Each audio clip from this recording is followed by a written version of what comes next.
asalaamaaleykum waa SCM Info International nuyu naa leen baax di leen ziar di leen jox seen wàccuwaay bu baax a baax a baax bon fi ñuy commencé information bi xam naa xaw na guddi mais fi ñuy commencé information yi rek mooy que ni Zelensky dafa wax OTAN na répondre Russie si li mu def. Russie nag tey si guddi dafa def benn attaque bu doy waar biir Ukraine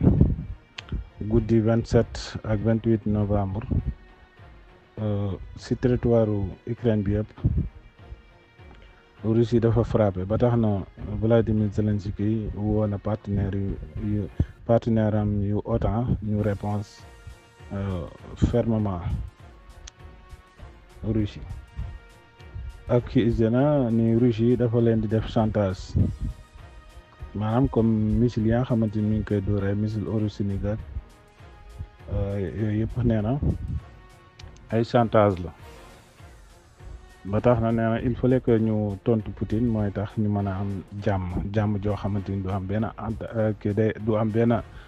du am benn chantage mais jàmm joo xamante ni dafay tegu si yoon lay doon.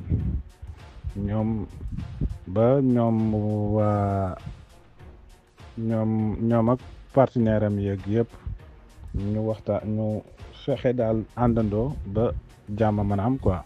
ndax lépp daal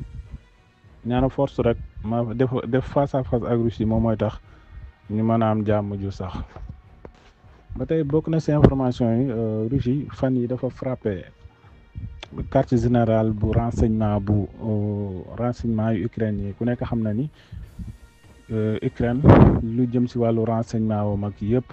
États-Unis presque ñoom ñoo ko yore ak France ak yeneen pays OTAN yi ba tax na Russie dafa quartier général bu renseignement bu Ukraine Russie dafa dóor missile Iskander ak ay drone ba tax na loolu bi mu amee neen lu tolloog 40 étrangers dee nañ si mooy ñi nga xamante ni ñoo leen di former si wàllu renseignement ak di leen former si wàllu militairement ak seen positionnement ak yooyu ñoo ànd ak soldaaru ukrainien yi di leen wax comme guerre bi ni la war a dérouler affaire yooyu di leen di leen jox tactiquement ak techniquement ba tax nañ ne noonu ñooñu bokk nañ toll nañ si 40 personnes. 40 personnes yoo xam ay étranger lañu maanaam daal lu si ay si OTAN la ñuy war di bokk quoi mais lu si ëpp nee na ay américain lañu nee na bombardement boobu nag Russie def si quartier général bu service renseignement bu Ukraine lu tolloo 4 étrangers dee naan si lu si ëpp ay américain lañu ba tey bokk na si information yi neenu Russie attaque bi mu def si guddi 28 ak 28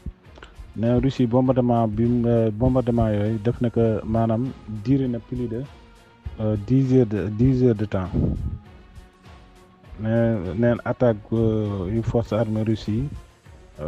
frappe bi ñu def si territoire Ukraine maanaam li tax Russie di ko def dafay tontu si missilu Atams bi bu américain bi kii dóoroon Ukraine dóoroon fan yi bi Russie Ukraine dafa dóoraat beneen missile Atams léegi Russie moom buñ dóoree missilu américain wala Storm Shadow bu britannique yi Russie li muy def mooy que ni xam nga Ukraine kii Vladimir Poutine waxoon na ni day def réponse bu fekkee ni ma missile étranger dañ ko dóor si suufam mais actuellement ni comme xam na ni Donald Trump moo nekk président te li si des bareetul li muy def mooy que ni buñ ko dóoree rek fi mu koy fayoo mooy biir Ukraine ba tax na deuxième fois bi ukrainien yi dóoree missile Atams bi si la fayu le guddi 28 bi waaw neen nag comme ni ñu ko waxee mi ngi commencé 22 heures ba 8 heures du matin yëpp mi ngi doon frappe massive ay drone ak missile croisé ak nee na ak ay missile croisé pour néewal doole système défense yu anti aérien yu ukrainien yi aussi tamit Russie nee na utiliser na ay missiles balistiques croisés pour mën a jot cible yi gën a profond si biir territoire Ukraine yëpp. sëñ Daouda maa ngi lay nuyu bu baax di la ziar ba tey bokk na si information yi Vladimir Poutine nee na produire Russie li muy defar ci missile ëpp na 10 fois que OTAN yëpp boo leen boolee. moom la déclaré moom Vladimir Poutine nee na production missile yu Russie li ñuy defar ci missile moo gën a supérieur 10 fois pays OTAN yi boo leen boolee. maanaam Russie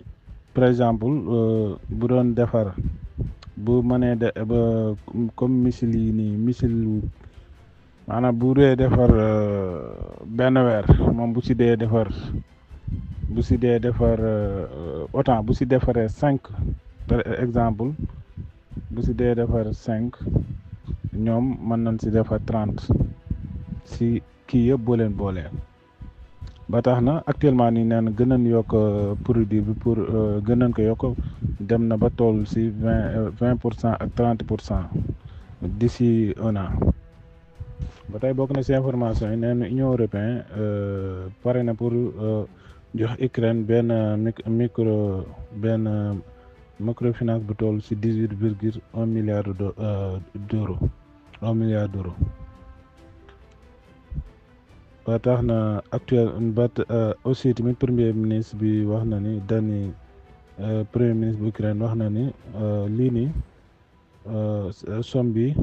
dana bokk ci programme bi nga xamante ni moo leen koy dimbalee toll ci 50 milliards de dollars yi leen waa G7 war a jox. kii ngeen di gis ne nag moom mooy premier ministre bu Ukraine Kuleba moom moo nekkoon premier ministre mais actuellement nii moom dañu tekki woon ndombal tànkam. bon comme fi ma koy jeexlee mooy que ni 6 personnes yi nen ñoom ñoo waral attaque bi amoon Mali le 17 septembre dernier contre site yu sensible si capitalu Mali bi. nee na force spéciale yu Mali yi ñoo def benn liggéey bu am solo ba def arrestation 6 individus yi. ñoom dañ leen soupçonné daal que ni ñii ñoom ñoo opération yi ñoom ñoo ko jiite. mooy lii amoon capital bi jamono yële paase nee na 6 individus yi daal ñoom lan soupçonné ni daal ñoom ñoo jiite woon attaque boobu. Mali nag léegi boo gisee gars yi kii bu metti la ni sécurité bi dañ koy yokk baax a baax ba si moto yi seen bopp dañ leen di vérifier léegi ndaxte am na ay terroristes yoo xamante ni bi leen arrêté seen armée yi ñoo ko dugaloon seen biir moto yi si toogukaay bi noonu si leen ko dugal ñoom ñëpp ku nekk yor sa arme mais gars yi noonu na leen jàppe. loola waral aussi tamit fi ñuy jaay xar yeeg yooyu yëpp dañ ko mujj interdit léegi biir Mali ndax lu si ëpp touriste yi ñoom ñooy jaay xar yi bu ñuy jaay xar yi nag si la ñuy raaxaale pour def seeni mbir. ba tax na xam naa mbokk yi foofu laa leen di tàggoo di leen wax ni jàmm suba jàmm incha allah.